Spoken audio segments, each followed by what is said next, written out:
ఆ ఉద్యోగాలు కూడా మామూలుగా ఉద్యోగాలు కాకుండా నైపుణ్యాన్ని కూడా నేర్పించాలని స్కిల్ డెవలప్మెంట్ కోసం స్కిల్ సెన్సెస్ పెట్టానని చెప్పి నేను మీకు తెలియజేస్తున్నా. అంటే శ్రీశైలంలో ఉండే పిల్లలు అమెరికాలో ఉండే న్యూయార్క్లో పనిచేసే శక్తిని మీకు ఇవ్వాలనేది నా అభిమతం. ఇప్పటికే 25 ఏళ్లకు మునుపు చేసిన పనులు మీరు చూశారు. హైదరాబాద్ నగరాన్ని మీరు చూశారు. ప్రపంచమంతా ఐటీ ప్రొఫెషనల్స్ మీరు చూశారు. కానీ అప్పుడప్పుడు మీరేం ఆలోచిస్తారంటే అన్ని పనులు అవుతా ఉంటే ఈసారి ఇంకొకడు వస్తున్నాడు కొత్త పిచ్చిగాడు ఏదో చేస్తారని ఓట్లే వేస్తున్నారు. వాళ్ళు వచ్చి మొత్తం చెడగొట్టి అడవి పందులున్నాయి. మీ పొలానికి అడవి పందులు వస్తే ఏం చేస్తాయి?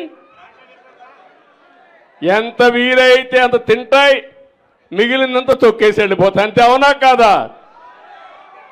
ఆ విధంగా వీళ్ళు చేసిన పనులు చూస్తే మొత్తం సర్వనాశనం చేసి వెళ్ళారు, భ్రష్టు పట్టించి వెళ్ళారు, విధ్వంసం చేసి వెళ్ళిపోయారు. ఇప్పుడు అవన్నీ చేయాలంటే నాకు ఒక 5-10 ఏళ్ళు పట్టేడుగా ఉంది. కానీ నాకు ఒక సంకల్పం ఉంది. మా కూటమి కూడా మీరు చూస్తే నేను కానీ, పవన్ కళ్యాణ్ గారు కానీ, అటు నరేంద్ర మోడీ గారు కానీ అందరం కూడా ఒక దృఢ సంకల్పంతో ఉన్నాం. మీకు ఏ మాత్రం అనుమానం లేదు. పరిగెత్తిస్తాం. మళ్ళీ రాబోయే రోజుల్లో నెంబర్ 1 స్టేట్గా తయారు చేసే బాధ్యత మాదని మీ అందరికీ హామీ ఇస్తున్నా. ఇక్కడికి వచ్చినప్పుడు ఈరోజే ఒక వార్త వచ్చినది కూడా మీరు గుర్తుపెట్టుకోవాలి. సుప్రీంకోర్టు ఏదైతే ఉందో షెడ్యూల్ కులాల కోసం ఏబిసిడి కేటగరైజేషన్ సబబని ఒక నిర్ణయం చేశారు. నేను ఎప్పుడు మీరు ఒక విషయం గుర్తుపెట్టుకోవాలి. ఈరోజు నేను చెప్పడం కాదు, సామాజిక న్యాయం తెలుగుదేశం పార్టీ సిద్ధాంతం. ఒకరిని కాదు, అందరికీ న్యాయం జరగాలి.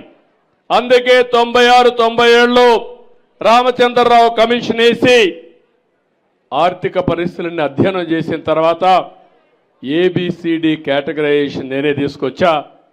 తర్వాత అది డిఫరెంట్ కోర్ట్స్లో ఛాలెంజ్ అయ్యి ఇప్పటి వరకు అనేక విధాలుగా ముందుకు పోయి ఈరోజు దాన్ని 7 జడ్జెస్ బెంచి ధృవీకరించారు, దాన్ని కూడా ఆమోదించారు.